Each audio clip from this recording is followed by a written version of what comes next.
கர்த்தருக்கு சோத்திரம். இன்றைய வேத வசனம் நீதிமொழிகள் 10ஆம் அதிகாரம் 22ஆம் வசனம். கர்த்தரின் ஆசீர்வாதமே ஐஸ்வர்யத்தை தரும். ஆமென். அதனோடே அவர் வேதனையை கூட்டார். ஆமென். நீதிமொழிகள் 10ஆம் அதிகாரம் 22ஆம் வசனம்.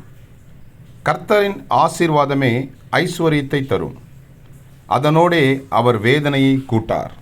ஆமென். நீதிமொழிகள் 10:22.